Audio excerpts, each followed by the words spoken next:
The announcement of Jake Paul versus Gervonta Tank Davis has turned the boxing world into a frenzy, not because people are excited about the matchup, but because most can't believe it's actually happening. The reactions have been explosive, emotional, and blunt, coming from respected analysts, boxers, commentators, and comedians who all agree on one thing: the fight makes no sense. At its core, it's another reminder of what boxing has become in the modern era, a circus wrapped in pay-per-view glitz, driven more by clicks and cash than competition and respect for the sport's integrity. That was Mike Tyson. Now you're going into the ring against a cat that's 228. He's a young lion, and no matter what questions may exist about Jake Paul and his ability to box real boxers, because we haven't really seen that yet from him, we don't question his power. We know he's got power. Stephen A. Smith, who rarely holds back when it comes to criticizing hype over substance, immediately blasted Jake Paul for his choice. He didn't mince words, calling the matchup uncompetitive and one-sided. In his view, Jake Paul's pattern is obvious. He picks fights that give him every physical advantage while avoiding opponents who could genuinely test him. Smith explained that Paul's career so far has been about creating highlight reels, not proving himself against equally skilled fighters. As a guy that's in his trainer, that's like a father figure to him, you're training him all the time, you know him, both y'all from the streets of Baltimore the whole bit. Who do you want to see Tank fight? I want him to get all of them that ran their mouth. Give me the names. I need names, Calvin. I need names. You already know. We went down, we're working on the big four. It was Garcia, that's the first one. Roma, I hope we get him soon. Shakur, he's going to get it. He know he's going to get it. It's just Bob is in charge of that. You know what I'm saying? Bob know what he's doing over there. You can't tell Bob how to run his game because he's like a vet at this. He's been doing it for so many years. That's going to happen. All the fights that we'll want, they have no choice. They're going to take the fight when it's time to take the fight.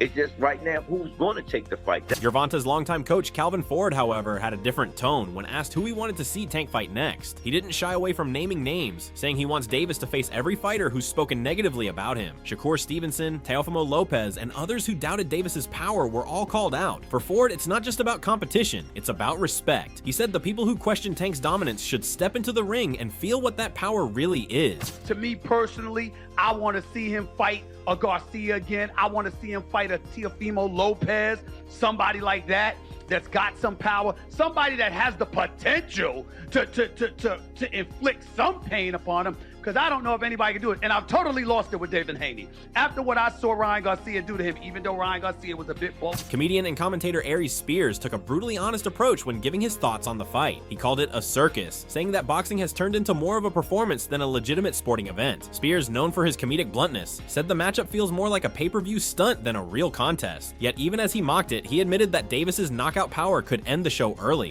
The next fight that's coming up is Tank Davis versus Jake Paul. Oh, this is such a circus. Yeah.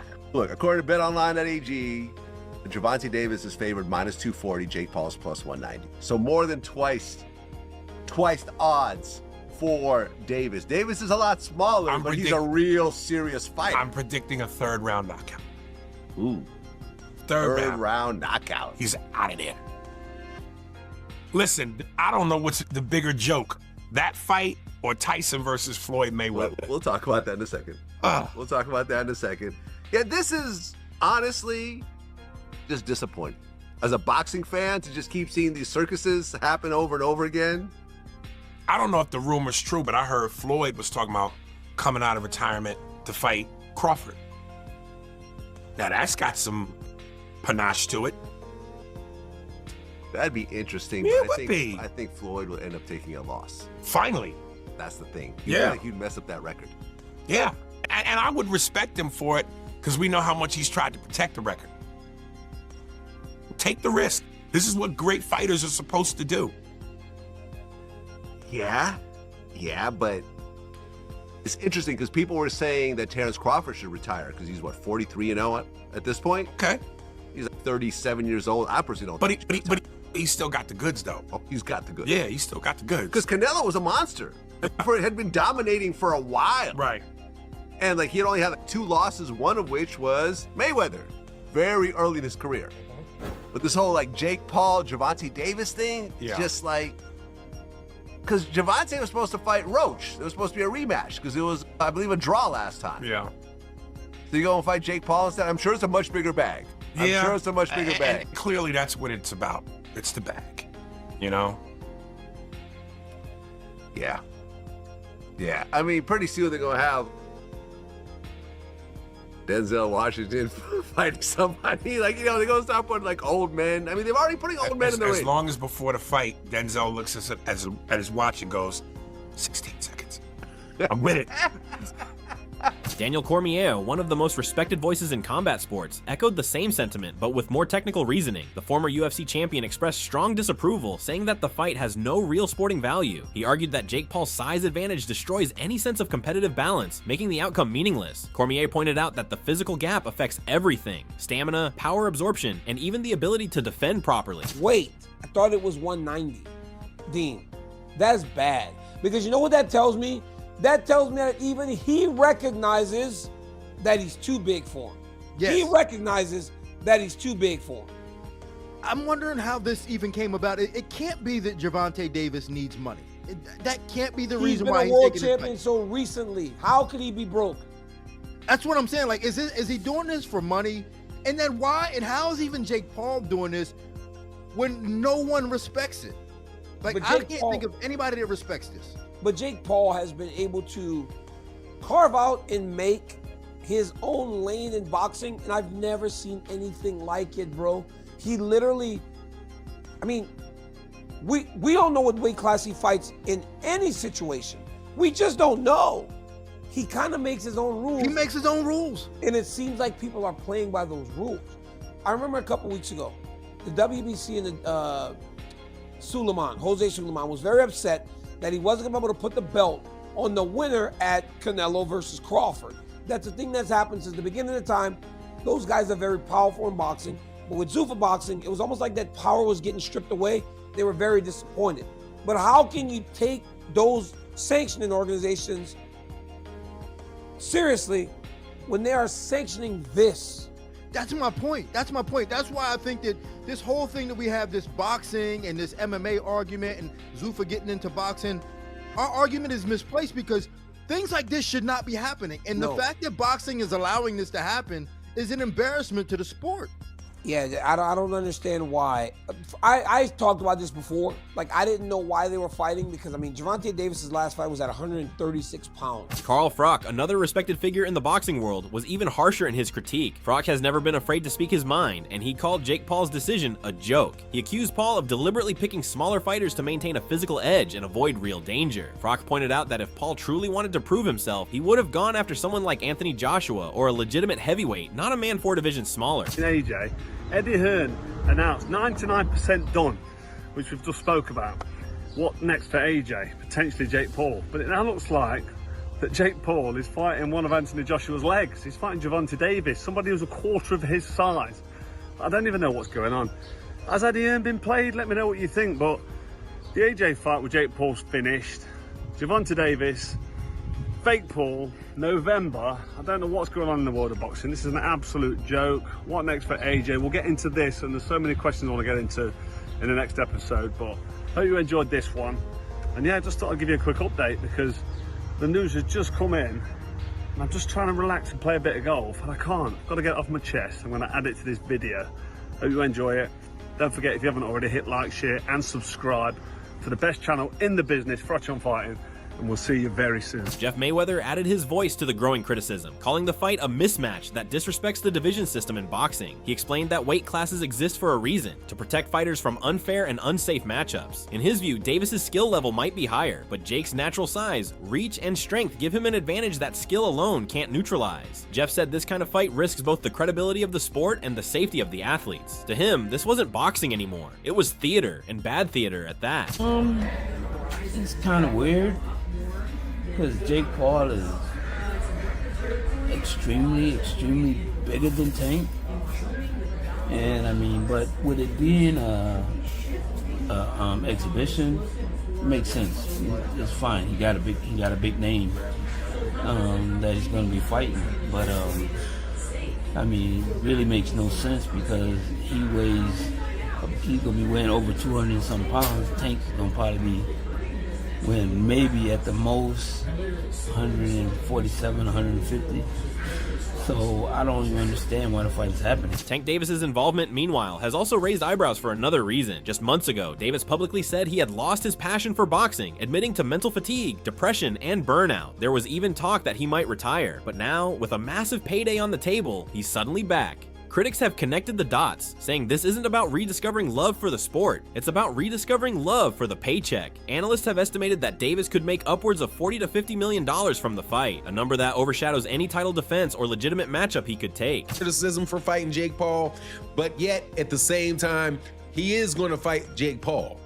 Now, what I find interesting is how people on one hand are going to criticize it, but on the other hand, try to take advantage of it for their own profit. So Shakur Stevenson, definitely for press purposes, definitely for publicity purposes, offers to get in the training camp and spar for Jake Paul. Spar Jake Paul for the Tank fight. Now, why would he be doing this? It's called copycat crap, because the last big fight that took place, which was Terrence Crawford versus Canelo Alvarez, guess what happened? Jaron Ennis went and sparred Canelo Alvarez to help Canelo Alvarez prepare for Terrence Crawford.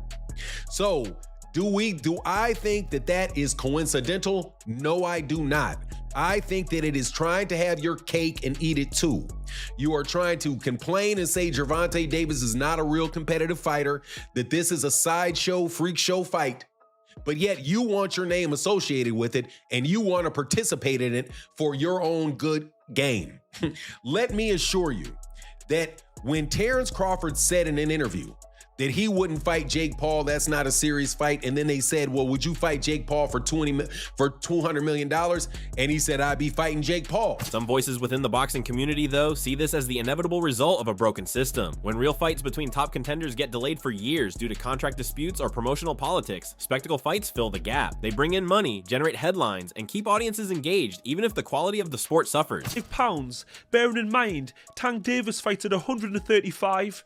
That's £60 size difference. And Tank often weighs in light at 133.5 pounds. You know, he's 5'5". He's not a big guy. Okay, let's be honest, he's tiny. I could literally put him in my pocket. You know, he's a pocket rocket, but he's small.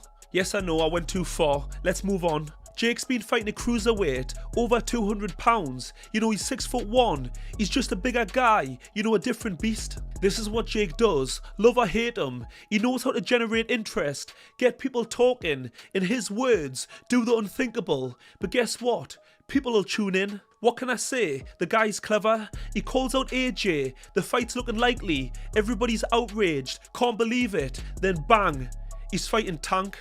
The man's half the size. He's done it again. Whether you like it or not, he's a marketing genius. He knows how to keep his name on your tongue. Everyone slated him for fighting Mike Tyson. I did too. He was fighting an old man with health problems. But guess what? I tuned in. And do you know why?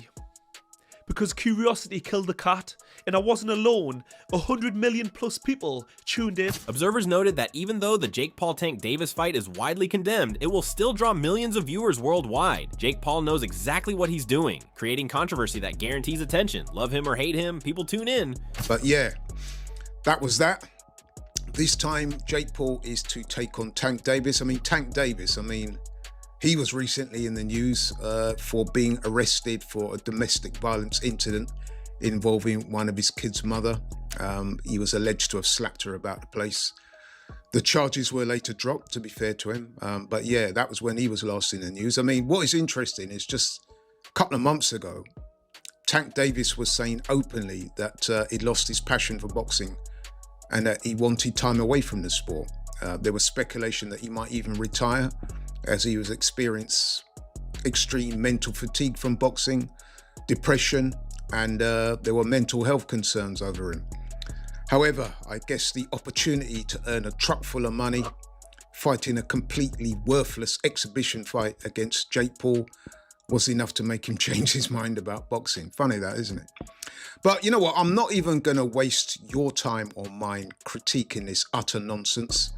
Suffice to say that this so-called fight we're talking about is an exhibition, and it pits Jake Paul, who is a cruiserweight, by the way, weighs in excess of 200 pounds, and Tank Davis, who is, he was the WBA lightweight champion, who weighs in at about 135 pounds when he fights. So that's a disparity of some 65 pounds. In old money, that's about 4.5 stone. There's also a significant difference in height. Jake Paul is roughly, 6'1", 2. Gervonta Davis is 5'5" at best. So, there's a height disparity there of some 8 inches. And once again, this is Jake Paul showing total